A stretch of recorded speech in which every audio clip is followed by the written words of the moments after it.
Dan Kurian തുടരുന്നുണ്ട്. Dan, ഈ സമയം വളരെ പ്രധാനപ്പെട്ടതാണ്. ഇനി ഈ പറഞ്ഞതുപോലെ 10 ദിവസം മാത്രം ബാക്കി നിൽക്കുകയാണ്. ഇത്ര ഗുരുതരമായ ഒരു പരാതി, എല്ലാവരും ഇതുവരെ പിടിച്ചു നിൽക്കുന്നത് ഒരു പരാതി ഉണ്ടോ എന്ന ചോദ്യത്തിലാണ്. അങ്ങനെ ഒരു പരാതി വന്നു കഴിഞ്ഞാൽ ഇനി പാർട്ടിക്ക് ഒരു തവണ നടപടി എടുത്തു എന്ന് പറഞ്ഞ് ഈ സാങ്കേതികമായ നടപടിയാണല്ലോ എടുത്തു കഴിഞ്ഞത്.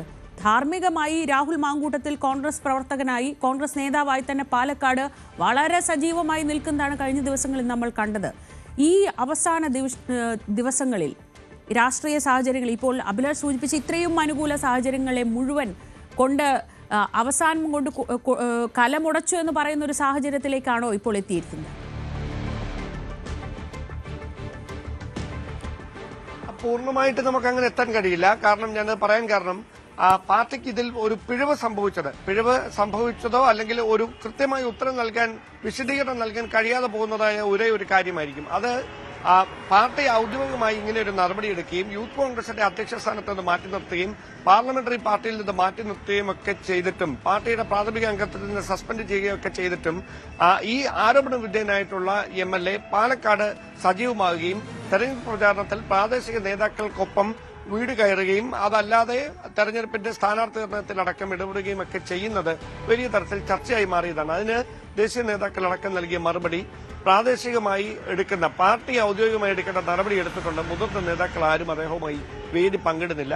അതിനപ്പുറത്തേക്ക് പ്രാദേശികമായി നേതാക്കളോ സ്ഥാനാർത്ഥികളോ MLA എന്ന നിലയിൽ അദ്ദേഹത്തിന്റെ സാന്നിധ്യം പ്രതീക്ഷിക്കുകയോ അങ്ങനെ സ്ഥാനാർത്ഥിക്കൊപ്പം വരണമെന്ന് ആവശ്യപ്പെടുകയോ ചെയ്താൽ, ജനപ്രതിനിധി എന്നത് പാർട്ടി നൽകിയ സ്ഥാനമല്ല, ജനങ്ങൾ നൽകിയ സ്ഥാനമാണ്. അവിടെ ജനങ്ങളുടെ പ്രതിനിധിയായി ജയിച്ചു വന്ന ഒരാൾ സ്ഥാനാർത്ഥിക്കൊപ്പം വീട് കയറാൻ പോകുന്നതിന് പാർട്ടിക്ക് തടയാൻ കഴിയില്ല. അത് പ്രാദേശികമായി നിലനിൽക്കുന്ന അവർ മാത്രം എടുക്കേണ്ട തീരുമാനമെന്നാണ്. ആ ഒരു കാര്യത്തിൽ മാത്രമാണ് ഔദ്യോഗികമായി പാർട്ടിക്ക് ഒരു വിശദീകരണം നൽകേണ്ടത്. കാരണം രാഹുൽ മാങ്കൂട്ടത്തിന്റെ സസ്പെൻഷൻ അങ്ങനെ തന്നെ തുടരുകയാണ്. യൂത്ത് കോൺഗ്രസിന്റെ അധ്യക്ഷന് പകരം അധ്യക്ഷൻ ആ സ്ഥാനത്തേക്ക് കടന്നു വരികയും ചെയ്തു. അങ്ങനെ പാർട്ടിക്ക് കൃത്യമായി പറഞ്ഞു നിൽക്കാനുള്ള കാരണങ്ങളെല്ലാം അവിടെയുണ്ട്. പക്ഷേ വിശദീകരണം നൽകാൻ, ഉത്തരം നൽകാൻ പ്രതിസന്ധി നേരിടുന്നത് ഞാനിപ്പോൾ സൂചിപ്പിച്ച ഈ കാര്യത്തിൽ മാത്രമായിരിക്കും. പാലക്കാട് വീണ്ടും സജീവമായ രാഹുൽ മാങ്കൂട്ടത്തിൽ UDFന്റെ പല സ്ഥാനാർത്ഥികൾക്കിപ്പോൾ പ്രാദേശികമായി വീട് കയറാനും പ്രചാരണ പരിപാടികളുമൊക്കെ സജീവമായത് പാർട്ടി നേതൃത്വം കണ്ടില്ലേ എന്നൊരു ചോദ്യം വരും. ആ ചോദ്യത്തിന് ഉത്തരം നൽകാൻ DCC നേതൃത്വം, പാലക്കാട് DCC നേതൃത്വത്തിന് ഒരു നന്നേ പാടുപെടേണ്ട ഒരു സാഹചര്യമുണ്ട്. അതായിരിക്കും അവിടെ നേരിടാൻ പോകുന്ന പ്രതിസന്ധി. പക്ഷേ പാർട്ടി നേതാക്കൾ, മുതിർന്ന നേതാക്കൾ, KPCC നേതൃത്വം, ഹൈക്കമാൻഡ് നേതൃത്വമൊക്കെ ഈ വിഷയത്തിലെടുക്കുന്ന ഒരു നിലപാട് മാത്രമായിരിക്കും. അത് ഈ ആരോപണം ഒരു പരാതിയായി നിയമ സംവിധാനങ്ങൾക്ക് മുമ്പിൽ എത്തുന്നതിന് മുമ്പ് തന്നെ പരാതിയിൽ ബോധ്യമുണ്ട് എന്ന് മനസ്സിലായതിന്റെ അടിസ്ഥാനത്തിൽ പാർട്ടി കർശനമായ നിലപാട് രാഹുൽ മാങ്കൂട്ടത്തിനെതിരെ എടുത്തതാണ്. അതുകൊണ്ട് പാർട്ടിയെ ഏതെങ്കിലും തരത്തിൽ അത് പ്രതികൂലമായി ബാധിക്കുമെന്നൊരു വിലയിരുത്തലിലേക്ക് നേതൃത്വം മുഴുവൻ എത്തിയിട്ടില്ല. അതേസമയം രാഷ്ട്രീയ പ്രചാരണത്തിന്റെ ദിശ മറുവശത്തേക്ക് മാറും.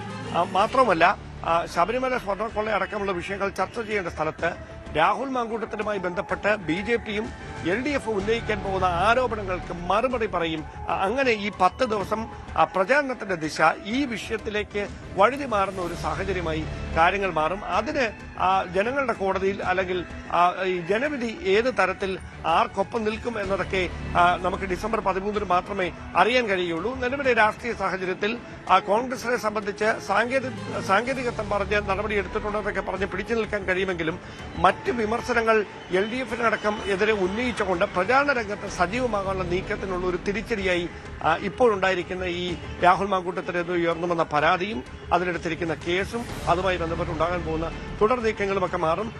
പ്രത്യേകിച്ച് ഒരു കാര്യം എടുത്തു പറയേണ്ടത്, ചടുലമായൊരു നീക്കം അല്ലെങ്കിൽ തിടുക്കപ്പെട്ട ഒരു അന്വേഷണ സംഘത്തിന്റെ നീക്കങ്ങൾ ഈ കേസിൽ ഒരുപക്ഷെ ഉണ്ടാകാനുള്ള സാധ്യതയില്ല. അവർ വളരെ സാവകാശം മൊഴി രേഖപ്പെടുത്തി അതിനുശേഷം ഈ യുവതിയുടെ സുഹൃത്തുക്കളുടെയും അതോടൊപ്പം ഈ കേസുമായി ബന്ധപ്പെട്ട മറ്റ് നടപടികളുമായി ബന്ധമുള്ളവരുടെയൊക്കെ മൊഴി രേഖപ്പെടുത്തിയതിനു ശേഷം സാവധാനം മാത്രമേ അടുത്ത നീക്കങ്ങളിലേക്ക് കടക്കുകയുള്ളായിരിക്കും. എന്തായാലും കോടതി മുൻകൂർ ജാമ്യാപേക്ഷ പരിഗണിക്കുമ്പോൾ അതിൽ എന്തൊക്കെ കാര്യങ്ങളാകും കോടതിയുടെ ഭാഗത്തുനിന്നുണ്ടാകുന്ന നിരീക്ഷണം എന്നതുകൂടി ഈ കേസിന്റെ ഗതി നിർണ്ണയിക്കും എന്ന കാര്യത്തിൽ സംശയമൊന്നുമില്ല. ശരി, ഡാനാണ് വിവരങ്ങൾ നൽകിയത്. KP അഭിലാഷ് ഒരിക്കൽ കൂടി. അഭിലാഷ്, ഇനി അറിയേണ്ടത് എന്തായിരിക്കും രാഹുലിന്റെ അടുത്ത നീക്കം എന്നതാണ്.